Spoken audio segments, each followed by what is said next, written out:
Hello everyone, আমি Monami and welcome to my channel Monami's cake house.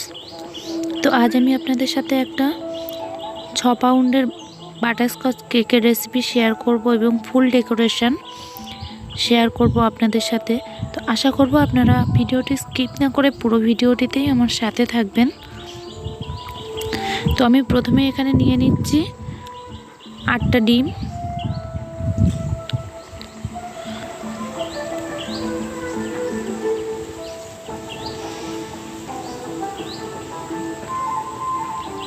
তো প্রথমে আমি 8টা ডিম নিয়েছিলাম, তারপর আমি আরও একটা ডিম এক্সট্রা দিয়েছিলাম।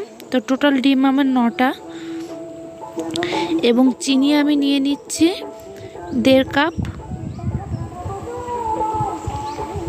এখানে আমি 6 পাউন্ড কেক টিনের জন্য আমি 3 কাপ ময়দা ব্যবহার করব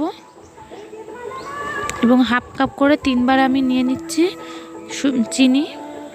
তো আরও একটা এক্সট্রা ডিম দিয়েছিলাম, সেটা এই পর্যায়ে দিয়ে দিয়েছি আমি। আমার মনে হচ্ছিল হয়তো বা কম হতে পারে।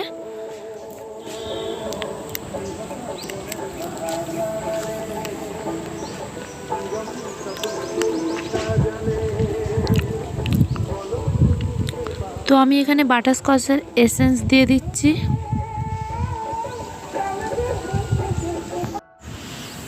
তো আমাদের এখানে খুব জোরে জোরে মাইক বাজছে, জানি না আমাকে কপিরাইট ক্লেম করবে কিনা, তবুও আমি চেষ্টা করছি আপনাদের সাথে ভয়েস দেওয়ার। তো আমি এখানে যে কটা ডিম দিয়েছি সেই টেবিল চামচ তেল দিয়ে দিচ্ছি।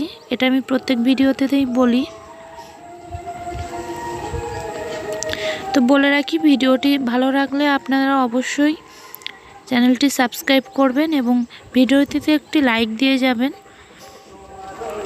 ভিডিও সম্পর্কে যে কোনো মতামত আপনি কমেন্ট সেকশানে আমাকে জানাতে পারেন। তো আমি কেক টিনটাতে ভালোভাবে অয়েল ব্রাশ করে নিয়েছি। এবার আমি কিছু শুকনো ময়দা ডাস্ট করে দিচ্ছি। তো এখন আমি শুকনো উপকরণগুলো চেলে নিচ্ছি। 3 কাপ ময়দা চেলে নেব। 3 কাপ ময়দা আমি 3বার ধরে চেলে নিয়েছি। দিয়ে দেব 3 টিএসপি বেকিং পাউডার আর 1.5 টিএসপি দিয়ে দেবো বেকিং সোডা।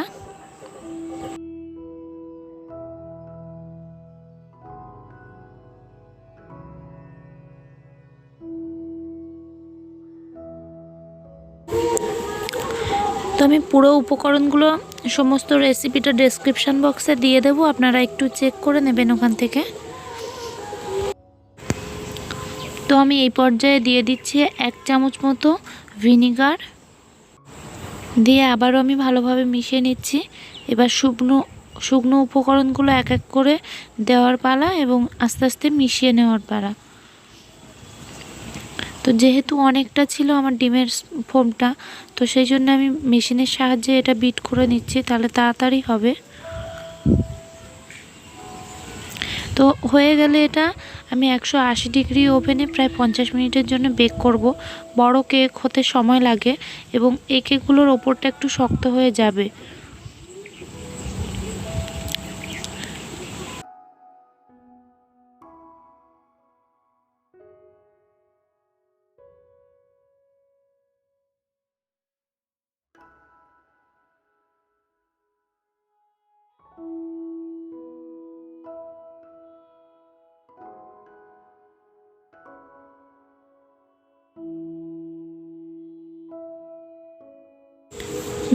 তো এখানে আমি বাটারস্কচ কেকের জন্য বাটারস্কচের যে ক্রাঞ্চিগুলো হয় সেগুলো বানিয়ে নেব।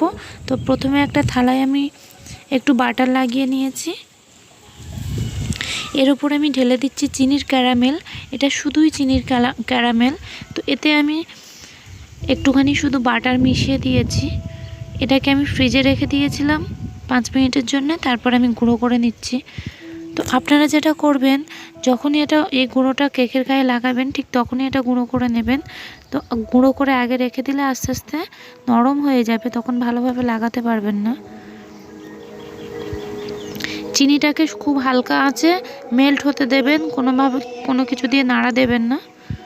তো এদিকে কেকটা আমার হয়ে গেছে, আমি মোল্ড আউট করে নিচ্ছি।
এখানে আমি বাটারস্কচের সব কিছু উপকরণ দিয়ে একটা সুগার সিরাপ বানিয়ে নিয়েছি।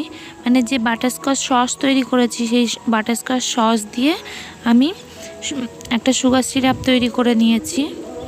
তো সেটাই আমি দিয়ে পুরো কেকটাকে ভিজিয়ে নিচ্ছি। তারপর আমি বাটারস্কচ ক্রিম দিয়ে দিচ্ছি, মানে ক্রিমের সাথে আমি বাটারস্কচ সসটা মিশিয়ে নিয়েছি।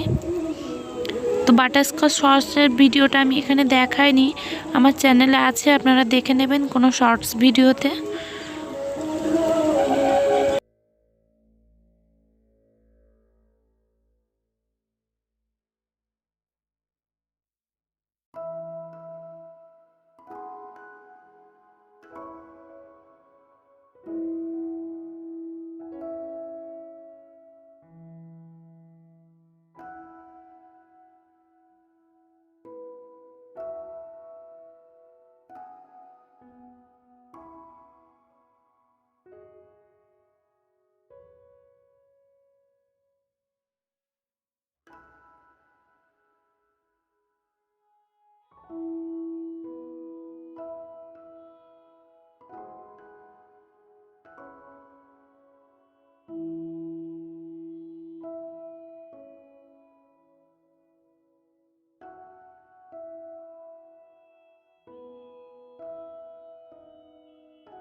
তো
ভিডিওটি দেখতে দেখতে যারা একদম শেষের পর্যায়ে চলে এসেছেন তাদেরকে অনেক ধন্যবাদ।